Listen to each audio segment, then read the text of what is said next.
E aí pessoal, tudo bem com vocês? Neste vídeo eu vou começar a falar da Roma Antiga, um povo que tem muitas influências para a nossa sociedade contemporânea.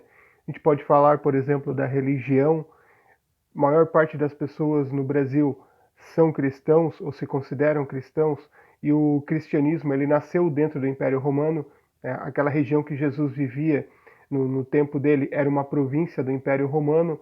Inclusive, o cristianismo ele acaba se consolidando em Roma, tanto que até hoje a sede da Igreja Católica é na cidade de Roma. A gente pode falar também da política. Você sabia que o nome oficial do Brasil é República Federativa do Brasil? O nosso sistema de governo, a República, ela foi criada, ela foi desenvolvida primeiro pelos romanos. E sem falar também do nosso idioma. O português é um idioma de origem latina, ou seja, é um idioma que descende, que ele derivou do latim, que era o idioma romano, porque a região de Portugal também foi uma província do Império Romano. Inclusive o Império Romano, que foi um dos maiores impérios da história. A história romana ela é tão interessante e ela é tão multifacetada que eu vou dividir em dois vídeos. Neste primeiro vídeo eu vou falar do período anterior ao Império Romano, constituído pela monarquia e pela república, e no próximo vídeo eu vou falar do Império Romano propriamente dito, do seu auge até a sua decadência. Então, vamos lá.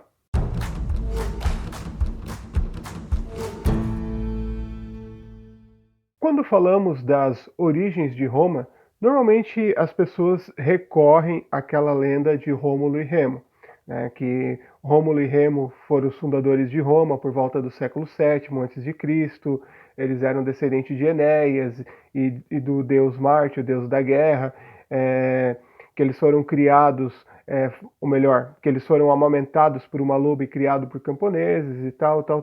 Eu não vou entrar muito nessa história nesse vídeo. Você vai encontrar um monte de vídeos na internet, um monte de textos que contam essa história de forma mais detalhada.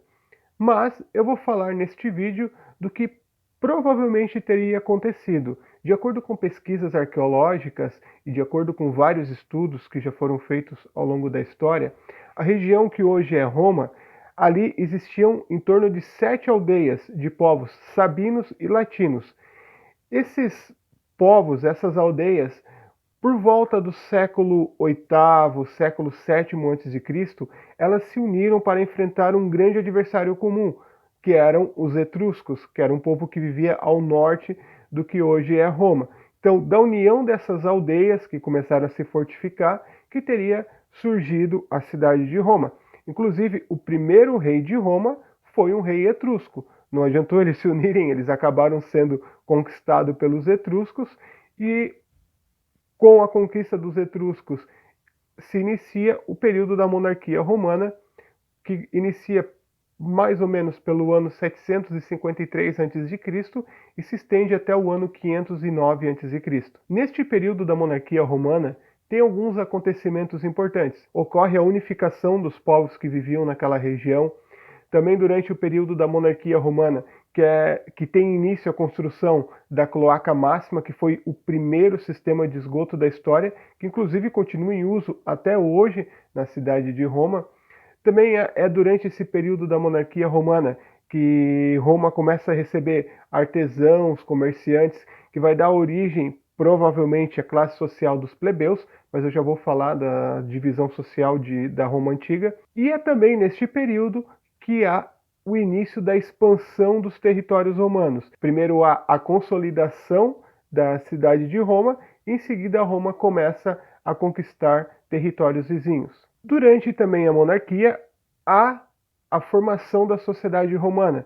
A sociedade romana ela se organiza em patrícios, que era a aristocracia de Roma, que era a classe dominante, os plebeus, que eram os comerciantes, os artesãos e os pequenos proprietários, e os clientes, que eram os prestadores de serviços, tanto para os patrícios quanto para os plebeus. É interessante também a gente notar como que era essa organização política da monarquia romana. A monarquia romana ela não era hereditária, Ou seja, o fato de alguém ser filho do rei não significava que ele, quando o pai morresse, seria rei também. Junto com o rei, havia o Senado já. O Senado vem de senex, em latim, que significa anciãos. O Senado era o Conselho dos Anciãos, que era formado somente por patrícios. E esse Senado, ele governava junto com o rei, servia de conselho para o rei. Quando o rei não estava, ele governava no lugar do rei. E quando o rei morria, ele escolhia o novo rei. Claro que houveram alguns reis que tinham algum parentesco, mas eles foram eleitos pelo Senado. Então, desde o período da monarquia, é interessante notar que o rei ele governava junto com o Senado que vai ser uma figura muito importante no próximo momento da história romana, que é a República. De acordo com a tradição, Roma teve 7 reis. É interessante notar que boa parte da história da monarquia romana foi escrita no final do período da República, muito tempo depois do que as coisas aconteceram. Então existem algumas imprecisões, né, neste período da história da monarquia romana. Mas quando o último rei romano, chamado Tarquínio, ele foi deposto pelo Senado, os romanos decidiram que não queriam mais ser governados por uma pessoa só, por um tirano, né? Então, se optou por uma forma de governo onde o poder ele fosse dividido por mais de uma pessoa, por várias pessoas, onde o poder ele seria temporário e ele também dependeria do voto, ele precisaria ser eleito. Todas essas características são características de uma república até os dias de hoje. E com a queda do último rei se inicia o período da República Romana. A palavra república vem do latim res publica, significa coisa pública, coisa comum, coisa de todos que moravam na cidade. Esse ideal de poder dividido, poder temporário, é algo que continua até os dias de hoje. Vamos pensar no modelo brasileiro. O modelo brasileiro, por exemplo, a nossa república, ela é dividida em 3 poderes: o executivo, o legislativo e o judiciário. O presidente ele não governa sozinho, ele tem os ministros que governam com ele. E mesmo assim, além do poder executivo, cujo presidente é o chefe, há o poder legislativo, formado pelos deputados e senadores. E ainda há o poder judiciário, então é um poder todo dividido. E ele é temporário, né? No Brasil, por exemplo, o presidente governa por 4 anos, deputados governam por 4 anos, senadores, que são uma exceção, que o cargo deles, o mandato deles é por 8 anos, então um poder temporário. Todas as características que começam lá na República Romana.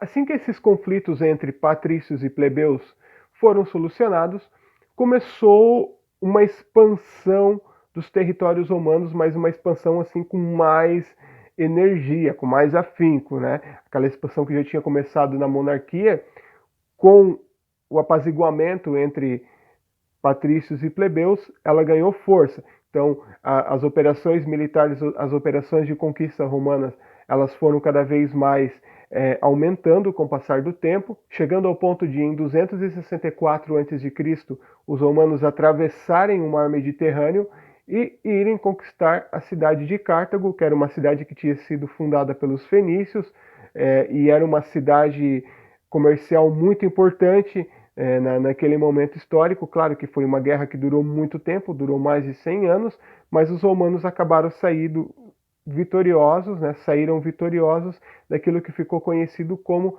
as Guerras Púnicas. E assim a expansão romana ela tinha saído da Europa e tinha começado também a tomar o norte da África. Com a expansão territorial romana, a administração da República começou a ficar cada vez mais complicada. Primeiro, por ser um território muito grande, era difícil conseguir administrar de forma eficaz regiões muito distantes da capital. E outra porque aquele período da República acabou sendo marcado por uma espécie de corrupção. Algo que é importante destacar, que eu acabei deixando passar batido, é que os romanos chegaram também na região da Grécia. E dos gregos, eles importaram a filosofia, importaram até a religião. Aquela primeira religião romana, aquela religião politeísta, ela é totalmente inspirada na religião dos gregos, né? Por exemplo, o deus Ares virou deus Marte na mitologia romana. O Zeus virou Júpiter, Poseidon virou Netuno, e por aí vai, né? Então, os deuses gregos acabaram tendo relativos dentro da mitologia romana. Também a filosofia grega, a arquitetura grega, muita coisa foi trazida para Roma da Grécia. Então, como eu havia falado, nesse período final da República, a administração ficou complicada, né, por vários fatores. Então, chegou um momento onde passou a ser necessário uma centralização do poder em Roma. Primeiro veio um triunvirato, o primeiro deles não oficial, onde o Júlio César, que era um general romano, ele fazia parte desse triunvirato, ou seja, era um governo formado por 3 pessoas.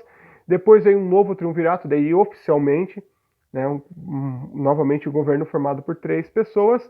E no final desse segundo triunvirato, um desses líderes acaba concentrando o poder todo para ele. Esse líder era Otávio Augusto. E por volta de 27 a.C., Otávio Augusto, que era inclusive parente do Júlio César, né? Isso é algo interessante. Muitas vezes as pessoas confundem, as pessoas acham que Júlio César foi um imperador romano. Ele não foi.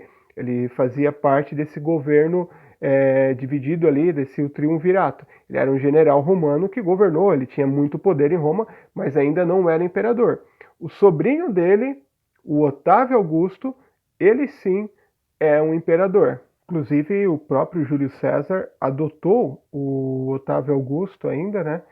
E depois o Otávio Augusto passou a se chamar César, e depois disso todos os imperadores romanos acabaram também sendo chamados de César. Otávio Augusto acaba se tornando o primeiro imperador romano, e com ele inicia-se a história do próximo momento de Roma, que é o Império. Mas isto eu vou falar no próximo vídeo. Espero que vocês tenham gostado desse. Uma boa semana a todos e a gente se vê na próxima. Tchau!